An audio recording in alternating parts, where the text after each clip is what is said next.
Welcome to Mother, the show where we can explore our inner mothers to actualize our greatest selves. Through interviews with incredible guests, live coaching sessions, and my own experiences, we're going to dive deep into embracing feminine values and reparenting ourselves. So be prepared to show up, hold space, and be mothered in a way you never have before, but have always needed.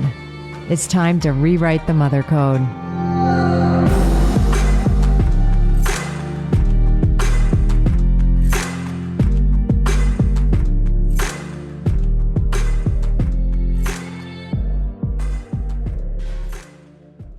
Hi, and welcome to this week's episode of Rewrite the Mother Code with me, Dr. Gertrude Lyons. Well, it has been a minute since I've done a solo episode, but I wanted to hop on and I'll try and stick to the subject at hand, which is spring and the season of spring and what the possibilities of attuning with any of the seasons, but in this case, particularly spring, and what it might hold for us and what it's been holding for me already just at the beginning. And, we're not even, I guess we're about a week into official spring. So first, just want to name, because I said first time hopping on for solo, I think for this year, which is crazy. But going forward, I'm going to try, and my idea or intention is to do about one solo a month, something like that, once a month or once every 6 weeks, because I have so many guests that I want to share with you all. And hopefully you would agree that the guests that I've had so far this year have been amazing, because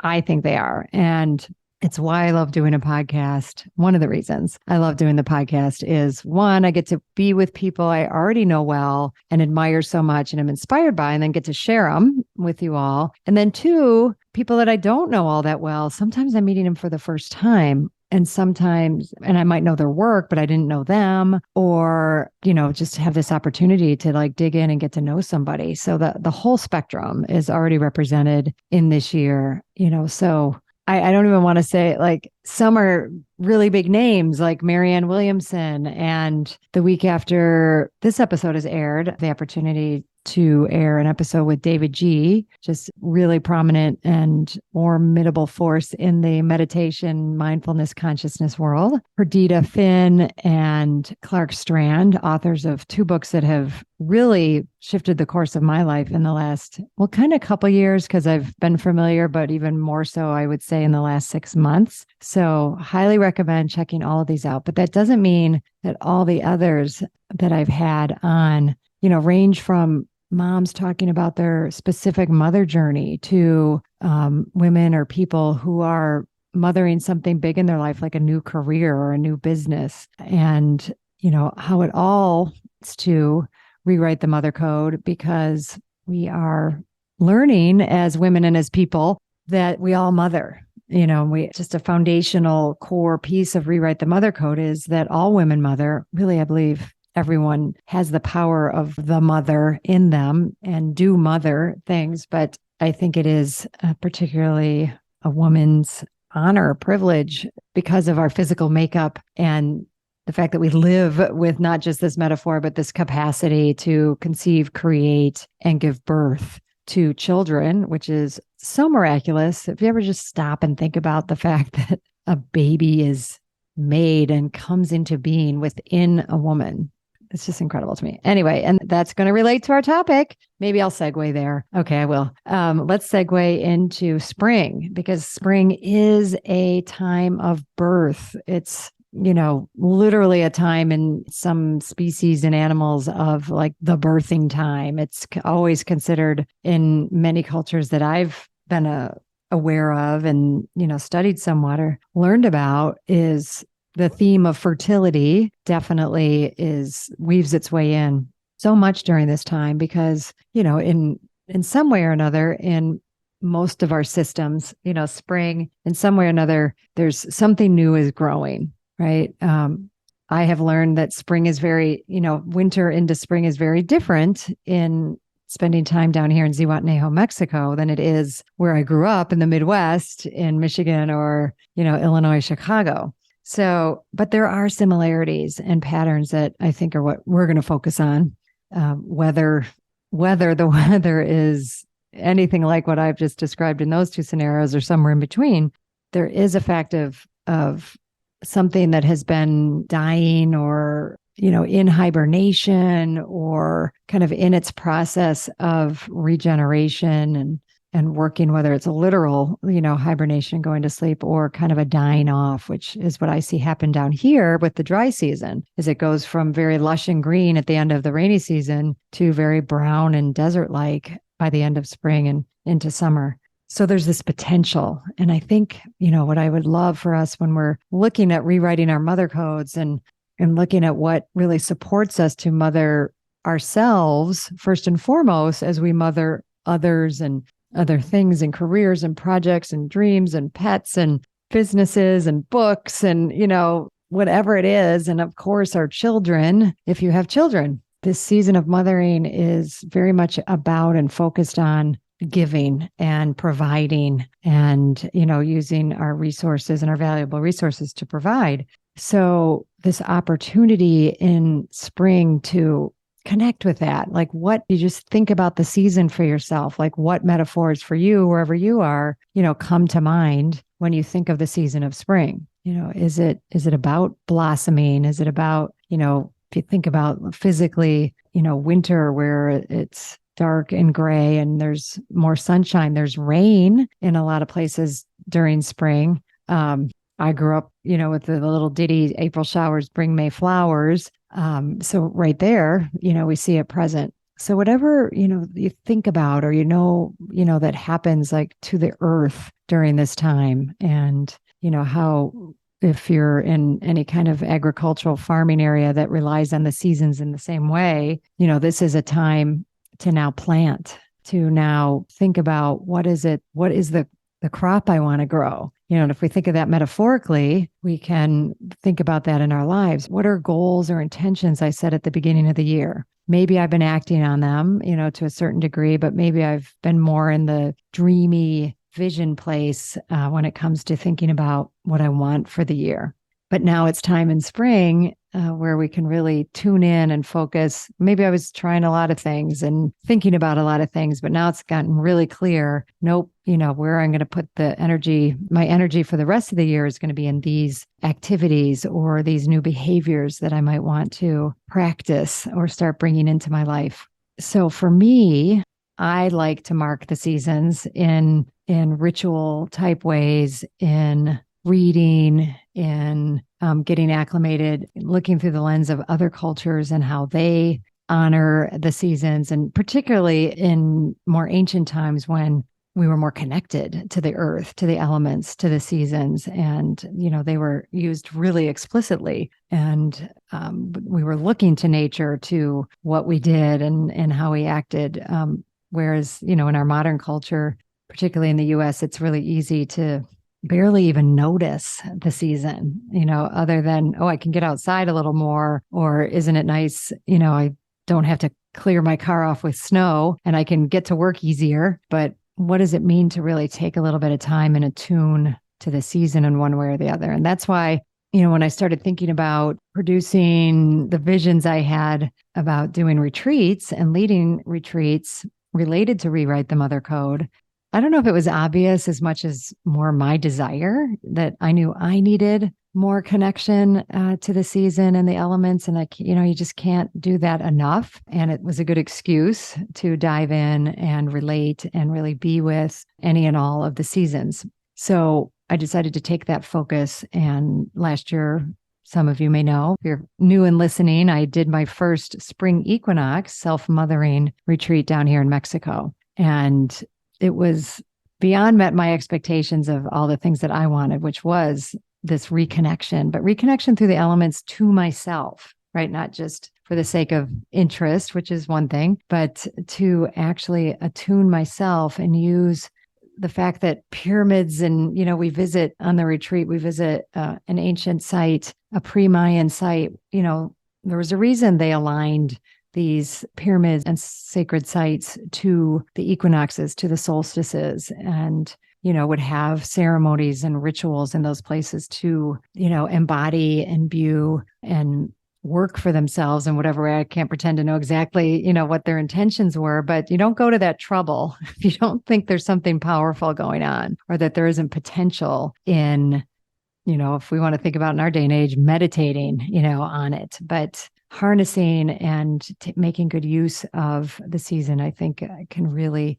lend itself. And so that's definitely what happened for me. And I am already planning out, maybe it'll be a whole podcast episode, but for sure a newsletter on my experience of this past, just about a week and a half ago of the of this year's second spring equinox self-mothering retreat. Hi, I'm so excited to share with you my 2024 Spring Equinox Self-Mothering Retreat that's happening this March 2024. And I would love for you not only to consider it, but to attend. But in considering it, hey, just knowing that you would be leaving cold weather, if that's the space that you're in, and coming down to just magnificently beautiful, warm, nourishing place of Zihuatanejo, Mexico. Zihuatanejo meaning land of the goddess women, and coming to really take time for yourself. Okay. And that I am learning more and more isn't just a nice thing to do or something extravagant or something selfish. It's essential. And I really want you to take it seriously, to consider, just think about what would it take for me to go. It's a 5.5-day retreat. Getting from where you are, getting there, landing there, and then being in a space that is all about you. It's all about nourishing you. It's all about tuning into you, using everything around us, the nature, the food, the beautiful people, the rituals, ceremonies. I bring it, we really bring it. And we go deeper and deeper as the days go on, and we release, we let go, we bring in what is nourishing, what is empowering, what is that space of just really divine feminine energy. And we do it in the community of women. It's not for everyone. I will be honest, if the idea of leaving and not making it work, or it's just too hard, not for you. If the idea of, spending that amount of time inwardly focused and going to that level of self-awareness doesn't sound like something you're willing to do or put the time and energy into, then it's not for you. And it's good to know that, right? So this is for people who are serious about what it means to mother themselves, what it means to take time for ourselves, and that gift and what that gift can bring to us. It was originally right after my fall retreat. It filled right up. But now some people, it turns out, are not able to come. So I do have a handful of openings. And if you're listening to this and you're willing to take that step, please reach out to me. We can do a discovery call, or you can put a deposit down. I would love that. And you can do that by going to my website, www.drgertrudelyons,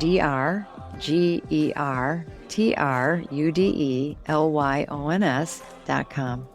Go to events, and there you go. It'll all be there. There's a beautiful page there for you to explore. I look forward to hearing from you and then seeing you on my spring retreat.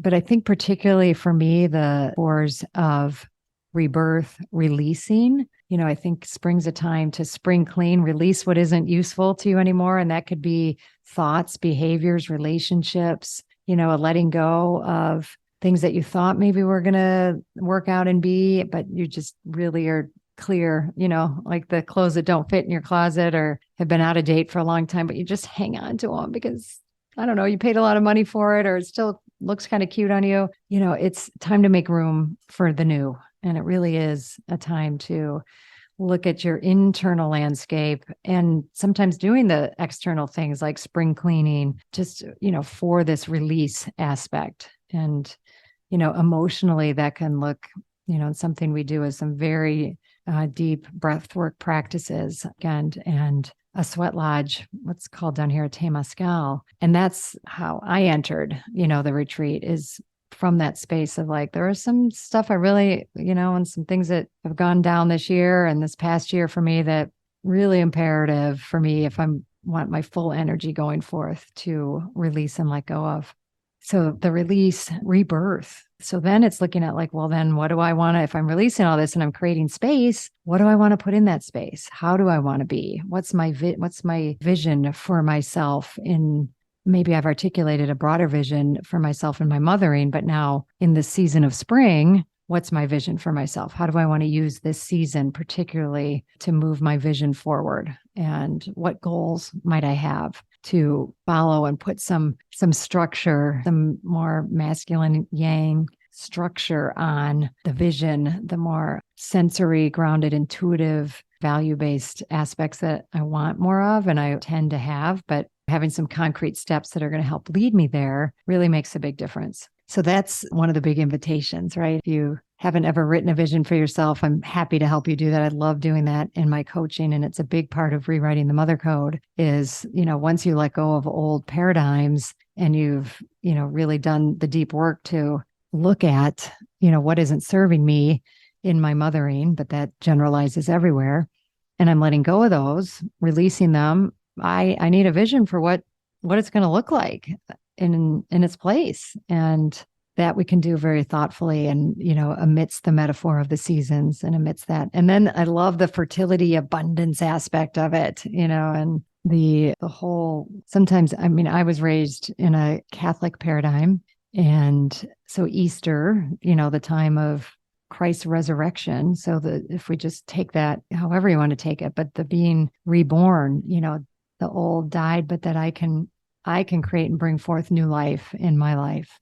Phoenix rising from the ashes, is another metaphor at this time. But also there was a way in ancient cultures that, when a new culture came in order to have a friendly infiltration, oftentimes what would happen is the new culture would just, kind of navigate around or usurp the current practices. And that was definitely done in Celtic or, goddess revering times, where the goddess Astarte, might be saying that wrong, is what we know.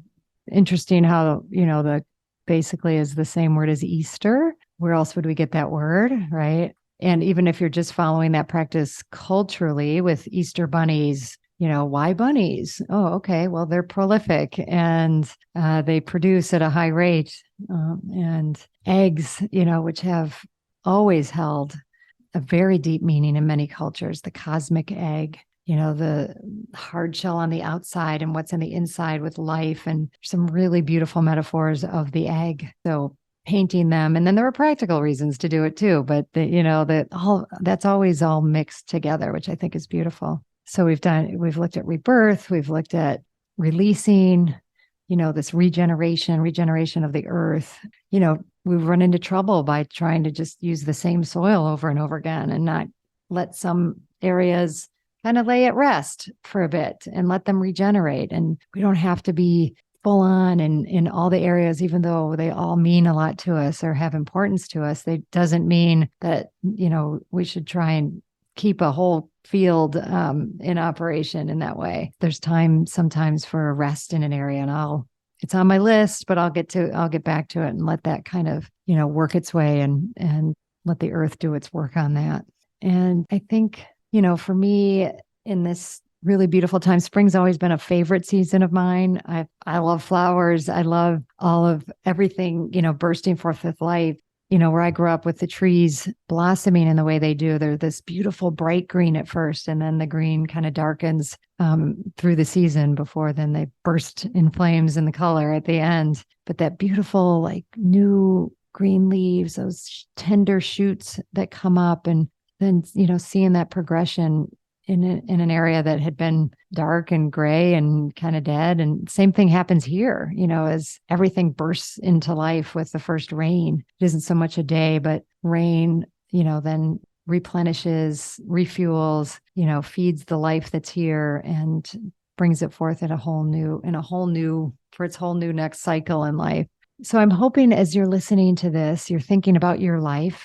You're thinking about what are the areas where have I known or, thought I should be doing some releasing, but to do some practices that really do help you to intentionally release the old and make space for the new, and then intentionally choose what it is that you want in your new fields and in your garden. and then how you're going to water it. How's it, you got to do the planting, you got to tend to the garden, you got to keep the weeds pulled. And that's a lot of what summer's about, right? But even in these early stages, and understand and have, I think it's also because things are so new and tender and new life. And I'm thinking about lambs, and I know there's like a lambing season is very big in the spring. They're this tender new life, and that we see these tender new shoots and these new ideas, these new ways of being, that we're that compassionate with ourselves as we would be a literal new life, that we treat ourselves in that same manner. And I think I can leave us with that. I just so